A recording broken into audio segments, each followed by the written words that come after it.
The Carolina Panthers and Denver Broncos both find themselves in disappointing positions at this point in the season. And with both teams jockeying to stay at the last place in their respective divisions, I'm here to give you the keys to a Panthers victory this week.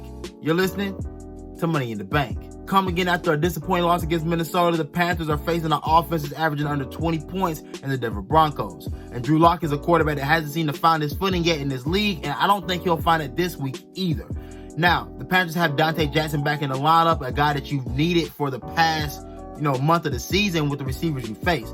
But with him being back and having a chance to match up against Jerry Jeudy, they have some nice weapons out there in Denver. I cannot lie. They have some guys that can get it going, and if you allow them to, they will beat you deep. For the Panthers, you have to take the same formula you use in all of your good defensive performances so far this year, and that's applying pressure. We preach it every week and we preach it every day, and it's always true. And you saw it against Minnesota, where in that first half where you were applying the pressure, you created turnover. You created a lot of plays because you were staying aggressive. Got the lead, got soft, got scared, didn't want to blitz anymore. Now, here's the thing. Drew Lock is a quarterback that doesn't take care of the football very well. This is a perfect opportunity right now to let those guys blitz at him. It's young against young. It's youth against youth this week. Don't outsmart yourself in this game. Be aggressive. Blitz the quarterback. Don't allow the run game to get going, because Melvin Gordon getting going is the one thing you don't want to allow.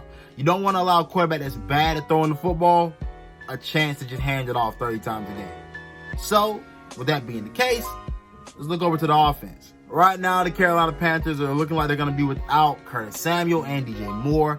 And for what it's worth, I still think we can generate some type of offense, for what it's worth. Still have Robbie Anderson out there, and you have guys like Farrell Cooper. I'm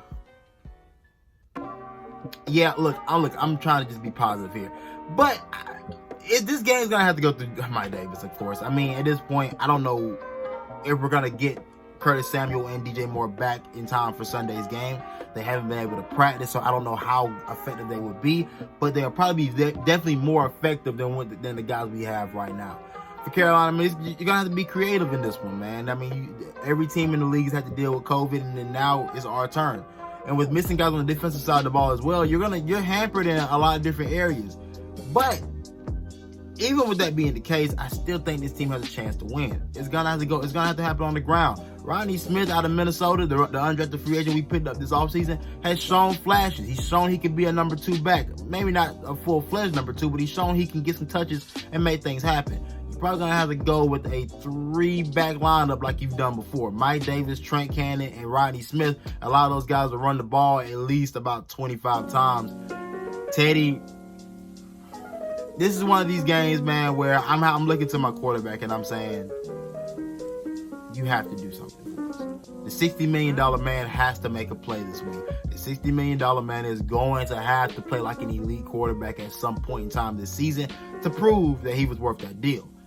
But with that being the case, and not much really to talk about as far as the game planning, because we don't know who's going to play, let's get into the final score predictions. With no podcast being aired last week, at least not one where we gave score predictions, I'll be the first to say I think the Panthers do find a way to win. I say we find a way to win. I say it's ugly. I say it's grimy. And I say it's a 21-13 victory. Our defense, I think, they played well. They played well in the last couple contests, and they just didn't finish that game against Minnesota, which was a huge letdown. But, as long as I think the coaching staff is seeing the improvements the defense is making when they call the game differently, I think this defense can continue to make the next step. I want to believe in Phil Snow as a defensive coordinator, but he's going to have to start showing me that he's going to be aggressive for a full 4 quarters and not get lax when things are going your way. But with that being the case, be sure to like and subscribe to the YouTube channel, the Panther Nation Podcast YouTube channel. Subscribe to that. And Jim Dropper Sports YouTube channel. Subscribe to that. And follow us at P1N_network on Instagram and Twitter. And I'm out.